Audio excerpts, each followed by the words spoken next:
तो चलिए बच्चों अपन स्टार्ट करते हैं। जो आपका चैप्टर था थर्मल प्रॉपर्टीज ऑफ मैटर, है ना, उस पर बेस्ड क्वेश्चंस। तो क्वेश्चंस जो हैं उसमें फर्स्ट क्वेश्चन सुनिएगा, फिर मैं समझाता हूं तो आपको समझ में आएगा। पहले तो आप क्वेश्चन सुनिए। First question number 1, question number 1 है बच्चों, लिक्विड ऑक्सीजन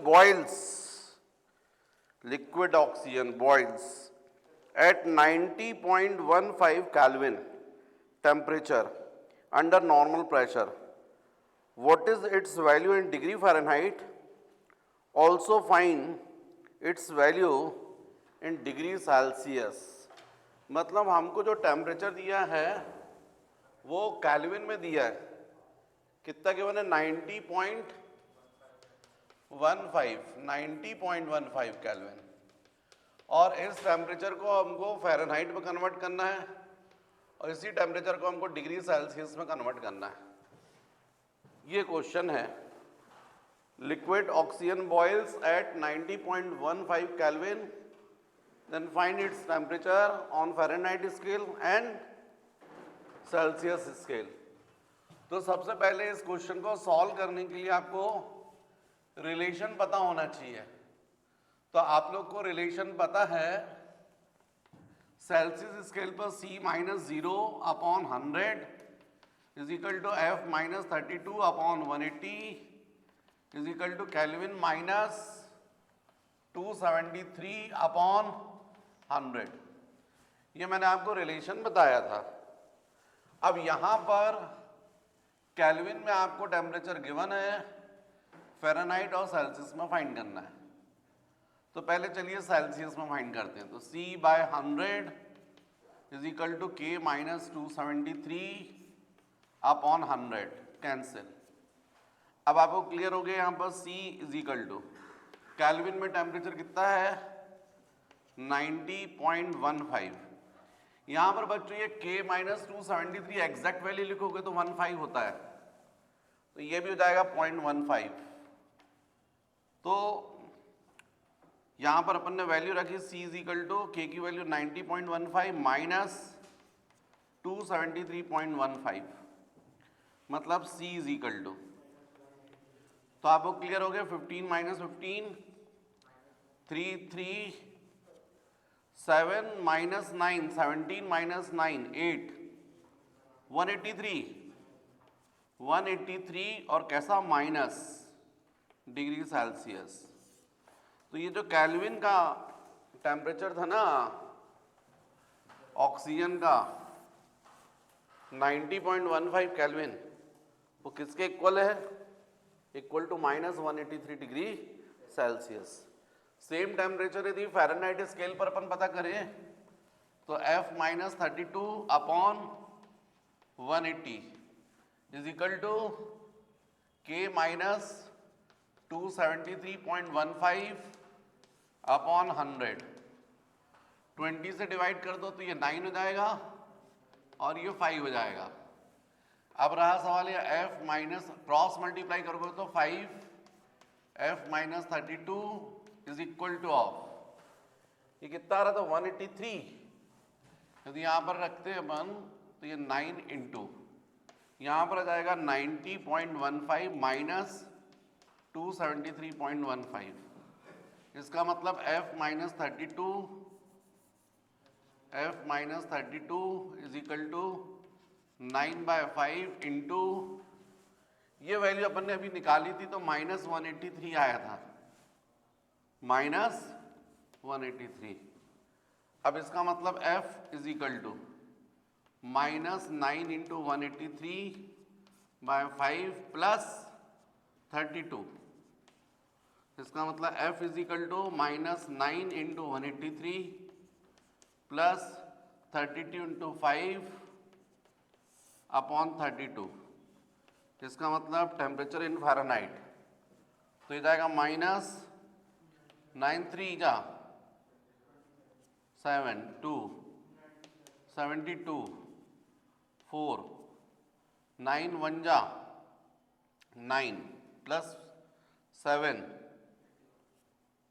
16, ये हो जाएगा प्लस 0 160 डिवाइडेड बाय 32।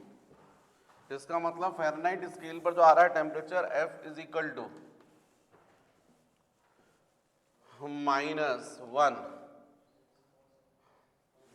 7 4 4 माइनस 6 मतलब 14 माइनस 6 8 ना 8 बचेगा वहां पर 5 5 माइनस 1 4 अपॉन 32। इसको सॉल्व कर लीजिए, जो भी आएगा वही आंसर होगा,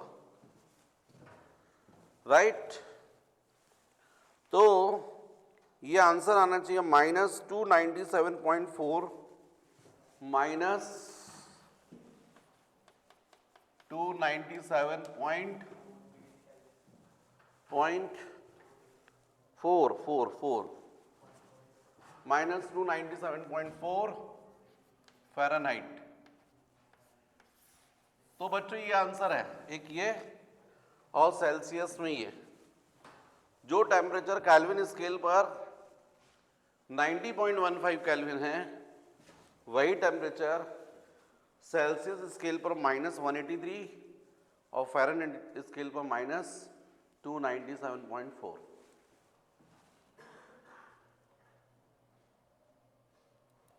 यहां पर बच्चों मिस्टेक हुई है मुझसे, एलसीएम लिया था तो 5 आया था, यहां पर मैंने 32 लिख दिया है, ये 5 था, ये 5 होना चाहिए, 5 यहां 5 और यहां पर 5, तो 5 2 जा 10 बचेगा 4, हाँ एकदम सीधा सीधा दिख रहा, -297.4, ठीक है। नेक्स्ट क्वेश्चन है बच्चों, water contained in a tumbler is heated from 25 degrees Celsius to 80 degrees Celsius. Find the corresponding change in temperature in Fahrenheit scale and second Kelvin scale. मतलब जो टेम्परेचर चेंज हो रहा है सेल्सियस में वो 25 से 80 हो रहा है, तो यही चेंज हमको पता करना है। तो सबसे पहले तो आप क्या करो, सेल्सियस में कितना चेंज हो रहा है वो पता करो। तो change in temperature in Celsius scale is equal to 80 minus 25, इसका मतलब हो गया 10 माइनस 5 5, 7 माइनस 2 7 माइनस 2 55 होगा ना, 10 माइनस 5 5, फिर ये 7 माइनस 2 55, तो सेल्सियस में टेम्परेचर कितना चेंज हो रहा है 55। तो यही टेम्परेचर फ़ारेनहाइट स्केल पे कितना चेंज होगा ये पता कर लीजिएगा। तो हम लोग को रिलेशन तो पता ही है, C upon 100 is equal to F minus 32 upon 180, या इसी को अपन बोल सकते हैं C upon 5 F minus 32 upon 9। अब यदि इसी को अपन क्रॉस मल्टीप्लाई कर दे तो जाएगा 9/5C plus 32 is equal to F। अब इसी में हम कर सकते हैं 9/5 del C plus 32 is equal to of del F, मतलब change in temperature in Fahrenheit. तो यहाँ पर जाएगा 9/5 into of 55 plus 32 is equal to of del F। यहाँ पर ये कितना हो गया 11 हो गया, 99 plus 32, 99 plus 32 is equal to of del F। 9 plus 2 11 131 है ना, 131 डिग्री फ़ारेनहाइट, इतना फ़ारेनहाइट स्केल पर चेंज होना चाहिए। तो ये जो 55 डिग्री क्या है? अरे गधे हो। पहले कोई जो भी वाटर था उसका इनिशियल टेम्परेचर कितना था? 25। बाद में उसको क्या किया, उसका टेम्परेचर 80 हो गया, तो चेंज टेम्परेचर कितना होगा? 80 माइनस 25, 55। तो 55 डिग्री सेल्सियस क्या है? Change in temperature. यहाँ पर मिस्टेक ये हुई है अपन से कि आंसर इसलिए नहीं मैच किया है ये, क्योंकि देखो ये फ़ारेनहाइट पर टेम्परेचर आया है। अब यदि इस फ़ारेनहाइट को, ये इस इक्वेशन को आप चाहो तो डिफरेंशिएट कर सकते हो विद रिस्पेक्ट टू एफ। क्यों? क्योंकि आपको चेंज पता करना है। तो जैसे आप करोगे D D F 9/5c plus 32, तो राइट हैंड साइड पे हो जाएगा डी डी एफ। क्योंकि क्या पता करना है अपन को? चेंज डिफरेंशिएशन से पता चलेगा। तो जब आप इसको डिफरेंशिएट करोगे तो ये हो जाएगा 9/c into D C by D F, plus constant का डिफरेंशिएशन कितना जाएगा? 0, और राइट हैंड साइड कितना जाएगा? 1। बात समझ रहे हो आप? मतलब 9/c into D C is equal to of D F. ये डी एफ को क्रॉस मल्टीप्लाई कर सकते हो। तो यहां पर हुआ 9/c, नहीं c क्या था? ये कितना था? 5 था। 5 ये 5 था बच्चों, 9/5। तो 9/5 into change in temperature in Celsius 55, तो ये आ गया change in temperature in Fahrenheit. तो उससे ये 11 हुआ, 11 इंटू 9 99 डिग्री फ़ारेनहाइट, और ये आ गया change in temperature in Fahrenheit. Right? ऐसा करना था। ऐसे ही अपन केल्विन स्केल पर भी करेंगे। तो सेकंड केल्विन रिलेशन के साथ में क्या होगा? c/5 is equal to of k minus 273.15, या 273 भी चलेगा, डिवाइडेड बाय 5। ये रिलेशन है ना। यहां पर भी आप क्या करोगे? इसको कैंसिल कर दोगे। फिर यहां पर बचेगा आपका c is equal to k minus 273। यहां भी आप डी डी के change in Celsius scale with respect to kelvin scale. जब लेफ्ट हैंड साइड में करोगे तो राइट हैंड साइड पे भी जाएगा D D of K minus D D K 273। तो लेफ्ट हैंड साइड पर आ जाएगा D C by D K, right hand side पर आ जाएगा डी के अपॉन डी के 1 माइनस 0। इसका मतलब D C is equal to D K. अब डी सी कितना है? 55 डिग्री सेल्सियस। तो ये 55 is equal to of D के। तो यही टेम्परेचर कितना चेंज होगा केल्विन स्केल पर? राइट? तो यहां पर फ़ारेनहाइट यदि सेल्सियस स्केल पर चेंज हो रहा है 55 डिग्री सेल्सियस, 55, वही चेंज होगा फ़ारेनहाइट स्केल पर 99 फ़ारेनहाइट, और वही चेंज होगा केल्विन स्केल पर 55 केल्विन। समझ गए बात? जल्दी से कॉपी कीजिए। नेक्स्ट क्वेश्चन बच्चों, नेक्स्ट क्वेश्चन है the length of A steel measuring tape was found to be 50 meter at a temperature of 25 degrees Celsius. What will be its length if the temperature rises to 40 degrees Celsius during the day hours? Given the coefficient of linear expansion for steel is 1.2 into 10 to the power minus 5. मतलब कोई steel tape है, उसकी जो length है 50 metre है 25 degree Celsius temperature पर, और जब टेम्परेचर 40 हो जाता है तो उसी की स्टील टेप की लेंथ हमको बताना है कितनी हो जाएगी। भाई बढ़ जाएगी, एक्सपांशन होगा। हमको क्वेश्चन में गिवन है अल्फा की value, coefficient of linear expansion. आप सबको मैंने बताया हुआ है alpha is equal to L T minus L zero, मतलब change in length upon original length into change in temperature. ये आपका फॉर्मूला है। तो चेंज इन लेंथ कितना होगा? Del L is equal to alpha into original length into change in temperature.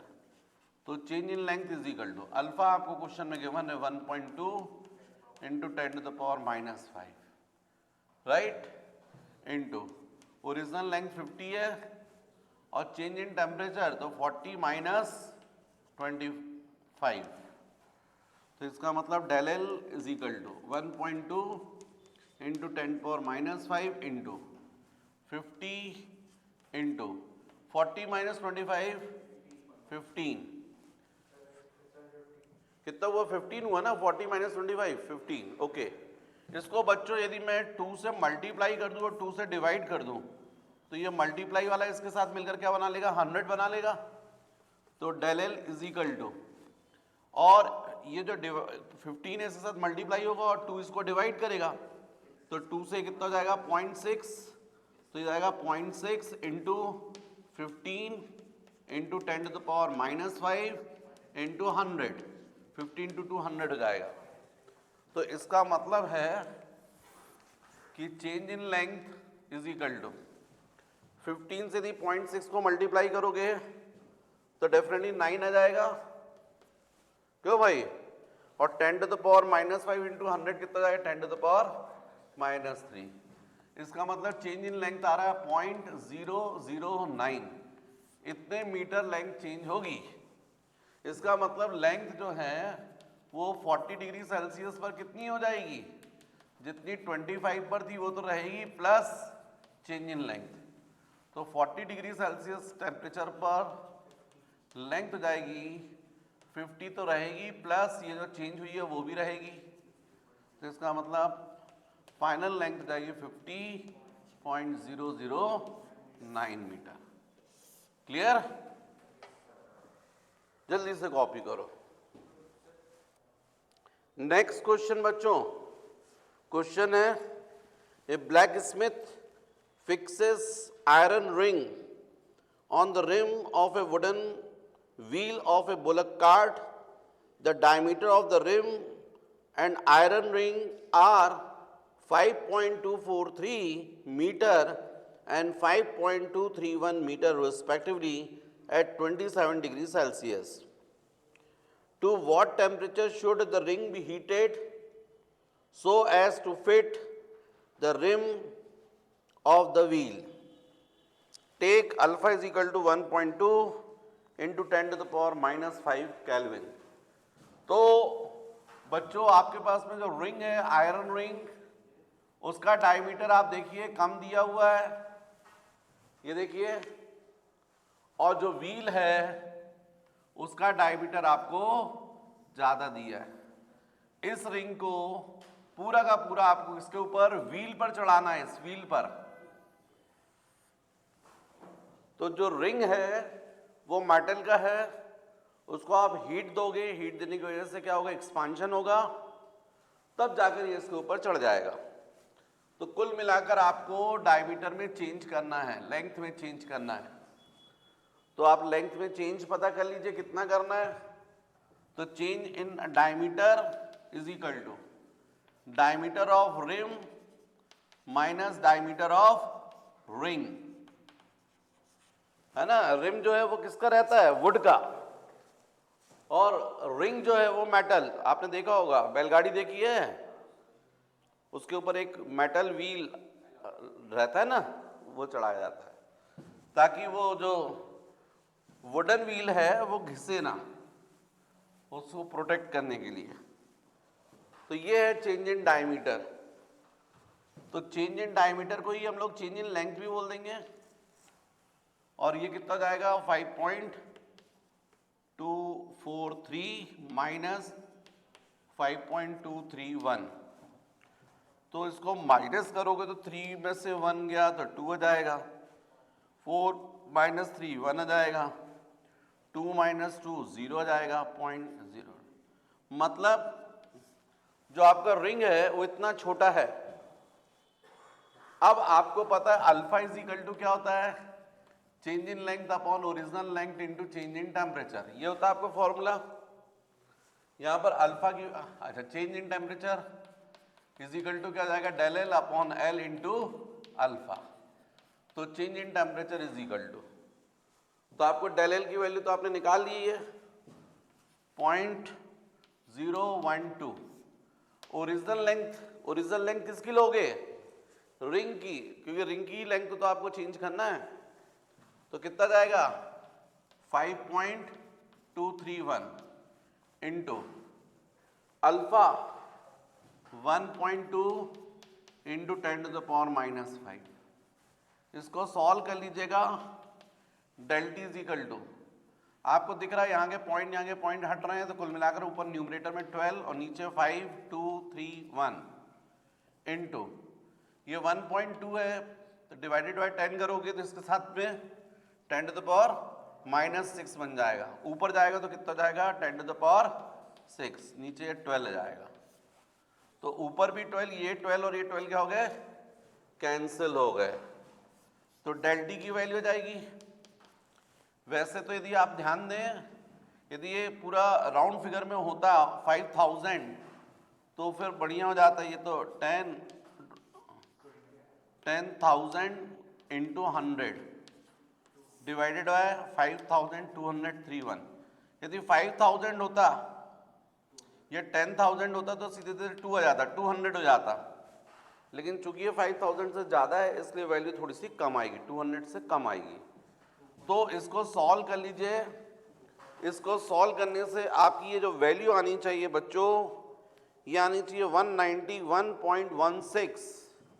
कितना आना चाहिए? 191.16 डिग्री सेल्सियस। मतलब इतना टेम्परेचर आपको चेंज करना पड़ेगा। ओरिजिनल टेम्परेचर कितना था? 27। इसका मतलब फाइनल टेम्परेचर कितना होगा? T2 is equal to T1 plus del T. तो फाइनल टेम्परेचर हो जाएगा 27 प्लस 191.16। तो फाइनल टेम्परेचर हो जाएगा 0.16718921112 डिग्री सेल्सियस। ये होगा फाइनल टेम्परेचर। रिंग का इनिशियल टेम्परेचर 27 था। इतनी लेंथ चेंज करने के लिए टेम्परेचर कितना इंक्रीज करना पड़ेगा आपको? फाइनल टेम्परेचर कितना करना पड़ेगा? 218.16 डिग्री सेल्सियस, राइट? तो पूरा का पूरा रिंग एक्सपांड होकर व्हील पर चढ़ जाएगा।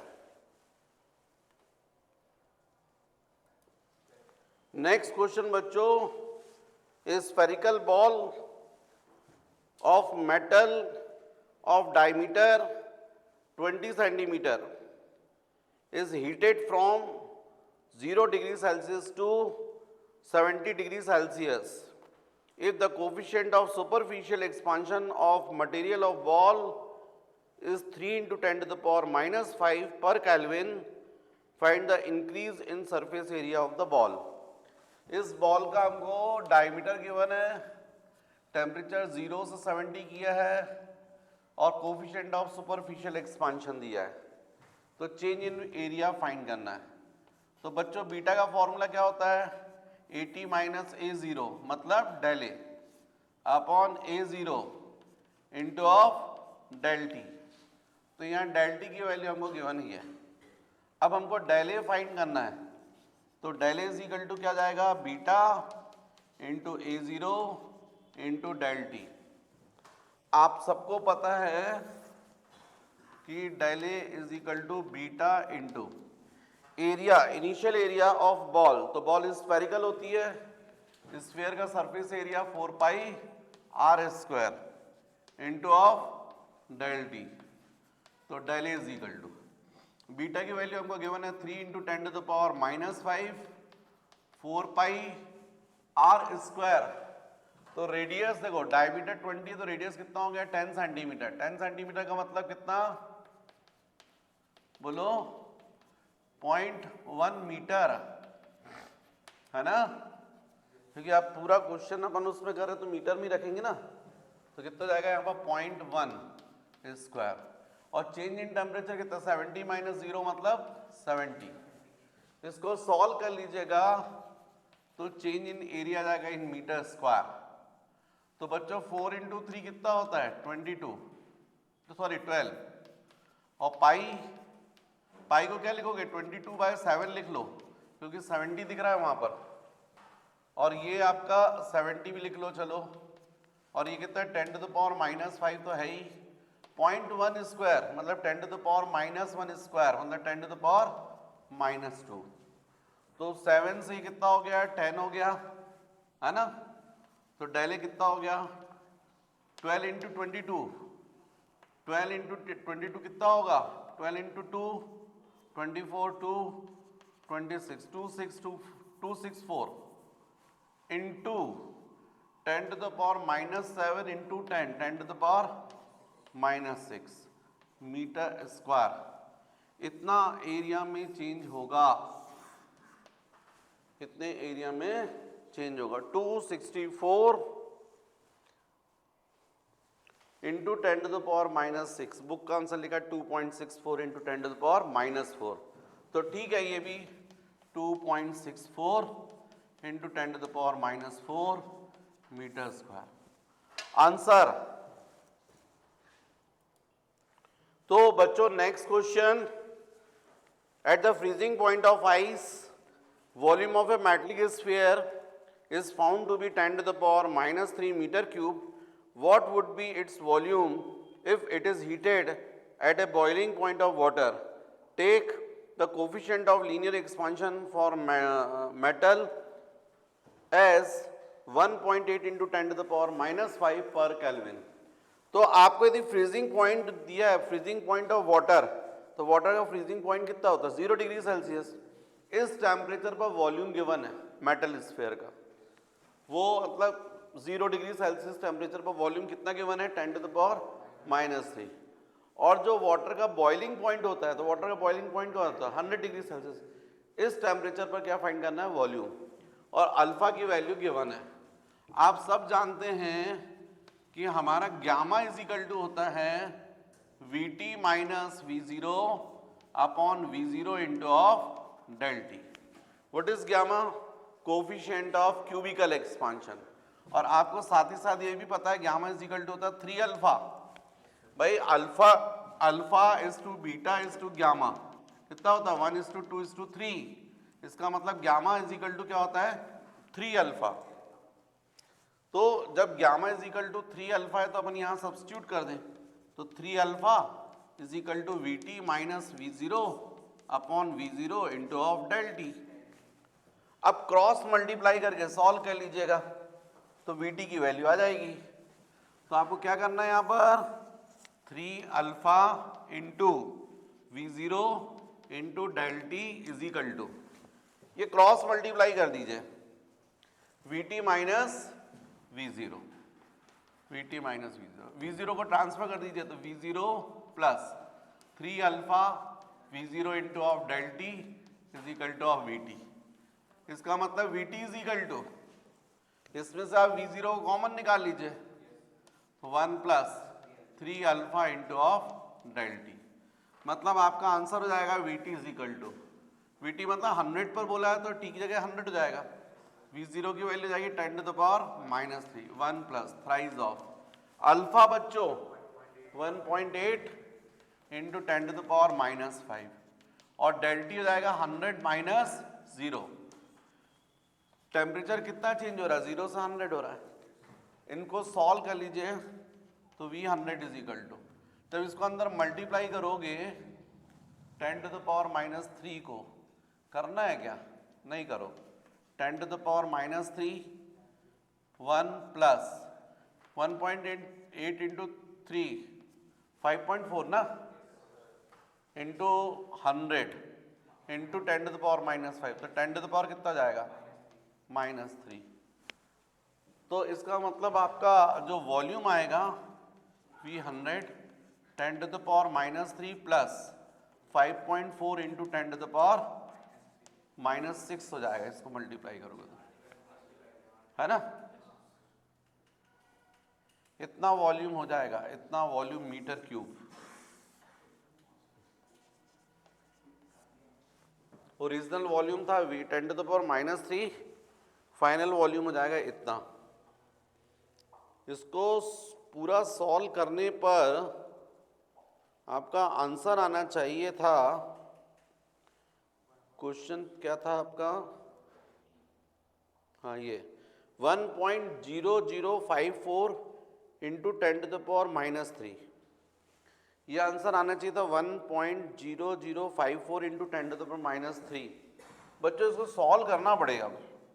सॉल्व करोगे तो आ जाएगा इतना आंसर। अब सॉल्व करने का तरीका ये होगा कि v100 इज इक्वल टू 10⁻³ ये हो गया, यहाँ पर 1 + 5.4 अपॉन 10⁻³ ऐसा कर सकते हो।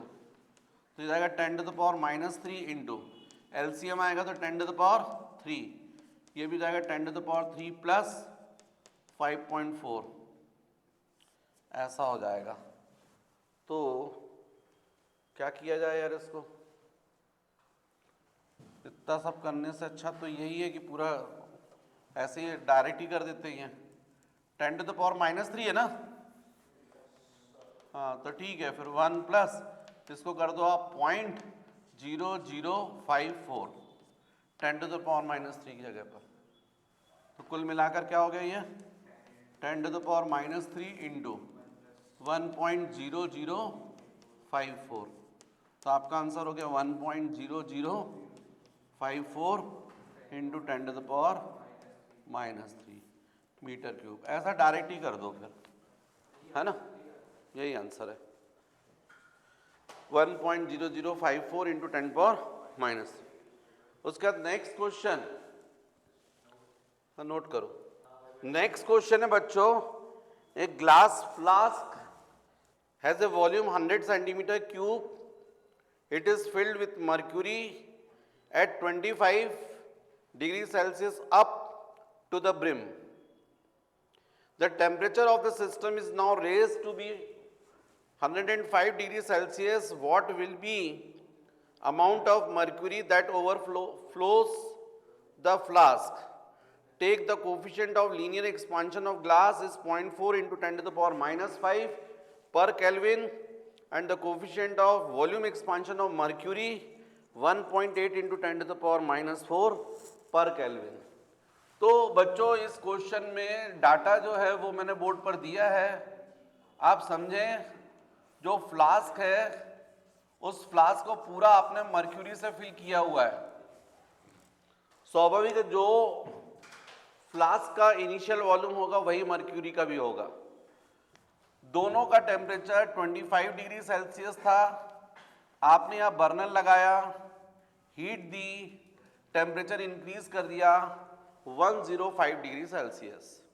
यदि जितना वॉल्यूम फ्लास्क का इंक्रीज हुआ है उतना ही वॉल्यूम यदि मर्क्यूरी का भी इंक्रीज हो जाए तो ओवरफ्लो नहीं होगा, उसी में बना रहेगा।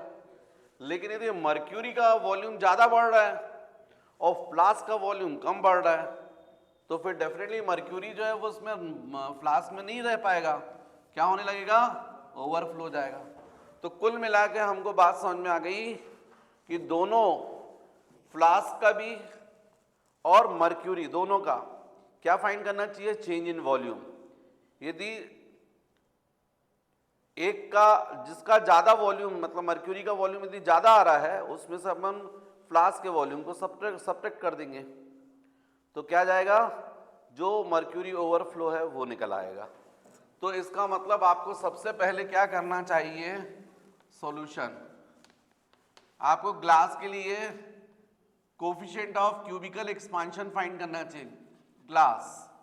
तो आपको मालूम गामा इज इक्वल टू क्या होता है, 3 अल्फा सॉलिड के केस में। और वैसे गामा का फॉर्मूला क्या होता है ग्लास में, del V glass upon original volume into change in temperature. तो डेफिनेटली इसका मतलब del V G is equal to gamma G into V into of del T. ये आ गया change in volume of glass. Gamma G की जगह आप क्या लिख सकते हो, 3 alpha into V into del T. स्वाभाविक हमको बोला मर्क्यूरी ओवरफ्लो हो रहा है, वही फाइंड करना है आपको। इसका मतलब मर्क्यूरी के वॉल्यूम में ज्यादा चेंज हो रहा है तो यही चीज हम बोलेंगे change in volume of mercury. तो क्या बोलोगे, gamma mercury into original volume into change in temperature, ये आ जाएगा। तो volume volume overflow is equal to क्या जाएगा, change in volume of mercury minus change in volume of glass. तो अब वैल्यू सब्स्टिट्यूट कर दीजिए। सपोज वॉल्यूम ओवरफ्लो को मैं डेल वी डैश से डिनोट कर रहा हूं, तो इसका मतलब del V dash is equal to क्या आएगा, डेल वी मर्क्यूरी की वैल्यू रख दीजिए, gamma mercury into V into del T minus del V G की value 3 alpha into V into del T. तो बच्चों ये ओवरफ्लो जो वॉल्यूम है वो निकलेगा, v इंटू डेल टी को हम लोग कॉमन निकाल सकते हैं, तो यहां पर बचेगा gamma mercury minus thrice of alpha glass. ठीक है, ये अल्फा ग्लास। तो यहां पर आ जाएगा ओरिजिनल वॉल्यूम कितना था 100, तो 100 centimetre cube into change in temperature 105 minus 25, gamma mercury 1.8 into 10 to the power -4 minus thrice of gamma G 0.4 into 10 to the power -5। तो इसका मतलब ये हो जाएगा आपका 105 माइनस 25 कितना होता है 80, तो 80 इंटू 100 है ना, यूनिट रहेगी सेंटीमीटर क्यूब इंटू, यहां पर बच्चों 10 टू द पावर -4 को कॉमन निकाल लो, तो क्या बचेगा यहां पर 1.8 माइनस ये कितना हो जाएगा 1.2 इंटू 10 टू द पावर -1, क्योंकि -4 कॉमन निकल गया। 10 टू द पावर -1 का मतलब कुल मिलाकर क्या जाएगा 0.12 हो जाएगा, है ना, 1.2 की जगह क्या जाएगा 0.12। तो इसको सॉल्व करोगे तो ये जाएगा 8 into 10 to the power 3 into 10 to the power -4 into यहां कितना आएगा, ये जाएगा 1 पॉइंट कितना 68 और यूनिट आ जाएगी सेंटीमीटर क्यूब। अब इसको आपको सॉल्व करना है, 8 into 1.68 into 10 to the power -1 centimetre cube. इसकी वैल्यू मुझे बताइए कितना आ रहा है, 8 इंटू 1.68, जल्दी। कुल मिलाकर फाइनल आंसर आ रहा है बच्चों 1.344 सेंटीमीटर क्यूब, इतना वॉल्यूम ओवरफ्लो जाएगा।